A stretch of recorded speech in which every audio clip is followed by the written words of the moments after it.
হাতে সময় আর মাত্র কয়েক ঘন্টা। বুধবার সকালেই শুরু হয়ে যাবে পশ্চিমবঙ্গের 7টি জেলার 142টি আসনের মেগা নির্বাচন।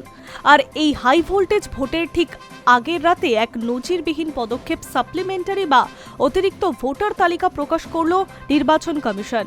ট্রাইব্যুনালের মাধ্যমে যে সমস্ত ভোটারদের নাম নিয়ে বিবাদ বা নিষ্পত্তি বাকি ছিল তাদের নিয়েই এই তালিকা। প্রথম দফার আগে ট্রাইব্যুনালের প্রকাশ করা তালিকায় নাম যোগ হয়েছিল 139 জনের। কমিশন সূত্রে খবর, দ্বিতীয় দফার আগে সেই সংখ্যার নাম দাঁড়িয়েছে 1468 জন। নাম বাদ পড়েছে 6 জনের। নির্বাচন কমিশন তাদের নিজস্ব ওয়েবসাইট ট্রাইব্যুনালে নিষ্পত্তি হয়ে যাওয়া ভোটারদের এই অতিরিক্ত তালিকা আপলোড করেছে। নিয়ম অনুযায়ী যাদের নাম মূল তালিকায় ছিল না কিন্তু আইনি প্রক্রিয়ায় বৈধতা পেয়েছে তারাই এই তালিকায় স্থান পান।